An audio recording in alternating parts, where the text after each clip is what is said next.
Bonjour. Avant de s'attaquer au théorème de Pythagore, on va parler de la notion de racine carrée. Pour bien appréhender ce qu'est une racine carrée, ce que je te propose, c'est qu'on revoie un tout petit peu un tableau de proportionnalité pour qu'on voit comment ça fonctionne. Alors, je te fais un rapide tableau de proportionnalité, tout petit, et je vais prendre 3 chiffres, 2, 3 et 4. Rien de très original. Maintenant, tu imagines que en résultat, j'ai 4, 6 et 8. Qu'est-ce que j'ai fait? J'ai fait un tableau de proportionnalité. Comme tu sais, dans un tableau de proportionnalité, on a un coefficient de proportionnalité. Et là, il est relativement facile à voir. J'imagine que tu l'as vu, c'est bien x2. D'accord? Donc, pour passer de la première ligne à la deuxième ligne, tableau de proportionnalité, je n'ai qu'à multiplier par 2. 2 fois 2, ça fait 4. 3 fois 2, ça fait 6. 4 fois 2, ça fait 8. Et si on te posait la question, par exemple, j'ai un tableau de proportionnalité avec 8 dans la deuxième ligne, comment je fais pour trouver la première ligne? Eh bien, tu le sais, c'est facile, on fait l'inverse, quelque part, de la multiplication. Donc là, on diviserait par 2. 8 divisé par 2, eh ben, ça me donnerait 4. Et 4 multiplié par 2, ça me donne bien 8. Donc tu vois, dans un tableau de proportionnalité, on a une cohérence. La première ligne va dans la deuxième ligne par un coefficient multiplicateur, et la deuxième ligne va dans la première ligne par un coefficient, mais là, pour le coup, c'est un diviseur. D'accord? Alors, on va faire la même chose, et tu vas essayer de voir où je veux en venir. Je vais refaire un petit tableau, mais là, pour le coup, je mets toujours mon 2, mon 3, mon 4. Tiens, je vais me faire une petite case pour tout à l'heure. Et là, eh ben, j'ai 4, j'ai 9 et j'ai 16. Qu'est-ce qui se passe là? Est-ce que j'ai un coefficient multiplicateur qui me permettrait de faire 2 fois quelque chose égale... Ben, tu vas te rendre compte que non. 2 fois 2, ça fait 4, mais 3 fois 2, ben, ça fait 6, ça fait pas 9. Par contre, 2, 4, 3, 9, 4, 16, tu le vois ça? Tu vois bien qu'on est en train de faire, on met au carré. Donc là, qu'est-ce que j'ai fait? J'ai simplement mis au carré. Donc ma première ligne, j'ai 2. A au carré, je te rappelle. Allez, je te rappelle, je suis sympa. A au carré, c'est A fois 1. Ok? Donc, 2 au carré, ça me fait bien 4. 2 fois 2, ça fait 4. 3 fois 3, ça fait 9. Et 4 fois 4, ça fait 16. Jusque-là, facile, tu vois. Maintenant, imagine que je mette 25. Et que là, je cherche au-dessus. Alors, comme tu connais tes tables, tu vois que bah, ça va faire 5. 5 fois 5, ça fait bien 25. Donc, bah, tu vas me répondre, bah, ça fait 5. Je mets 5. Mais imagine que tu ne connaisses pas la table. Imagine que je te mette 7. 7. Tu ne connais pas de nombre. Un nombre fois un nombre, ça donne 7. Tu ne sais pas ce que c'est. Tu ne peux pas le savoir. Tu peux avoir une petite idée, mais tu ne sais pas ce que c'est. Eh bien, elle est là, la racine carrée. Tu vois, elle est là. C'est quand tu veux remonter de la ligne, de la deuxième ligne sur la première. Mais là, tu vas pas faire un A au carré, tu vas faire un racine carré. C'est ça la racine. Donc, pour connaître 7, eh ben 7, ça va être le résultat, ça va être racine de 7. Pour l'instant, je ne te mets pas la valeur numérique. Ça va être racine de 7. C'est ça la racine. La racine, c'est passer d'un nombre, revenir à la première ligne. Alors, j'efface et je reviens à toi dans 10 secondes. Voilà. Ça, c'est la première façon de conceptualiser, de voir à peu près ce que c'est qu'une racine. Moi, maintenant, je veux te le montrer d'une manière un peu géométrique aussi. Si tu prends un carré qui fait A de côté, la surface, là, la surface, ben, c'est A fois A. C'est A au carré. Tu es d'accord avec moi?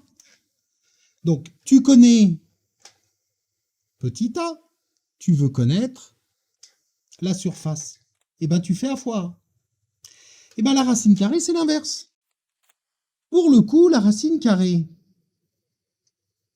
tu connais la surface,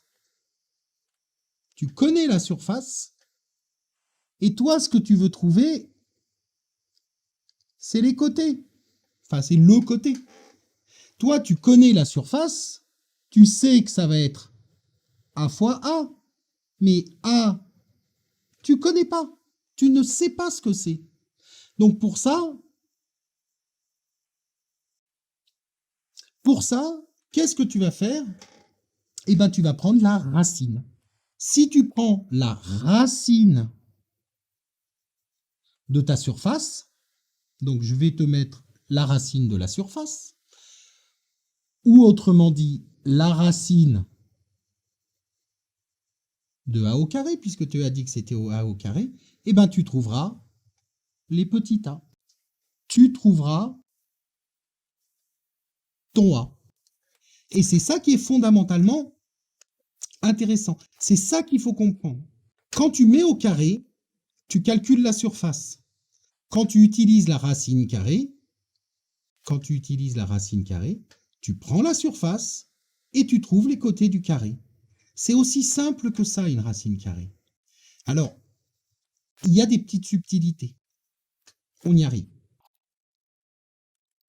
Si je dis que j'ai un nombre au carré et je dis que c'est égal à 25. D'accord?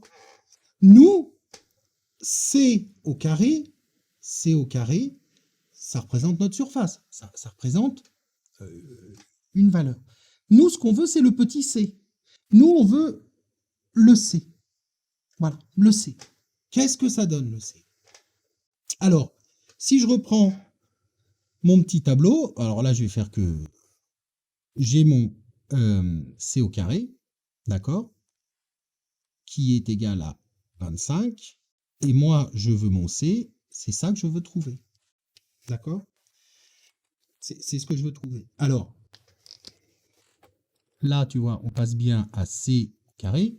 Et là, on va faire la racine. Et bien, on y va. Je n'ai qu'à faire la racine de 25. Alors ça, tu tapes dans ta calculatrice. Je ne vais pas te mettre le petit 1. Pour avoir la racine carrée, tu as la touche x au carré de ta calculatrice. D'accord? Pour avoir la racine carrée, en fait, tu tapes seconde et le x au carré. Quand tu tapes seconde x au carré, tu as la racine. Et ce qui est bien maintenant dans les nouvelles calculatrices, c'est que tu vois le signe racine. Donc tu peux pas te tromper, il n'y a pas de souci.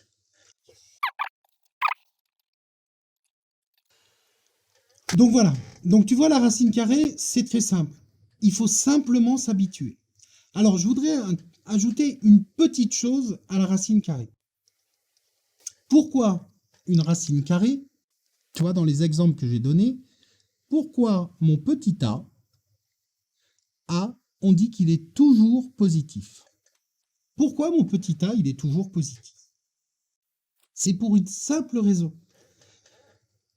Tu es d'accord avec moi que a au carré, c'est a fois a. C'est ce qu'on a dit. A, il peut être positif ou il peut être négatif. Mais si A est positif, bah, il est positif. Si A est négatif, bah, il est négatif. Donc tu vois bien qu'avec la règle des signes, le résultat, il sera toujours positif.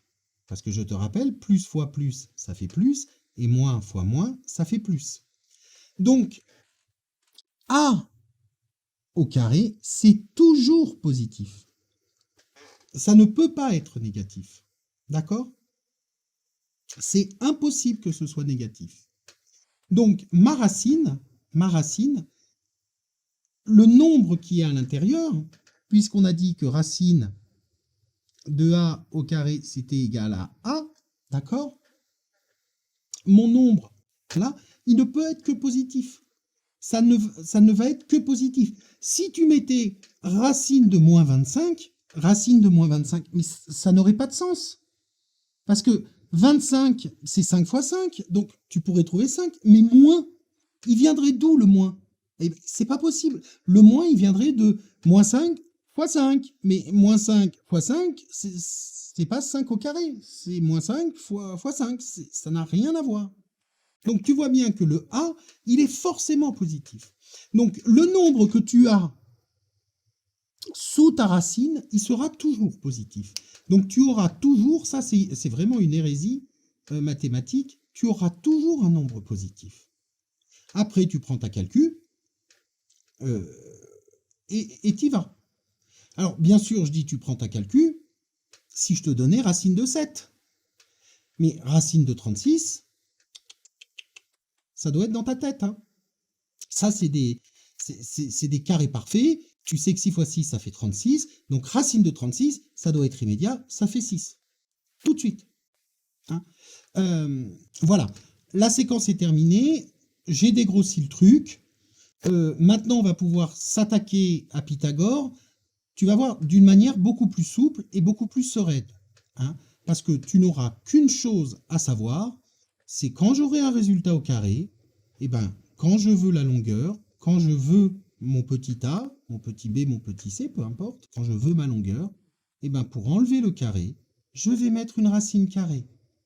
Calculatrice, j'ai ma valeur approchée. Voilà, la séquence est terminée.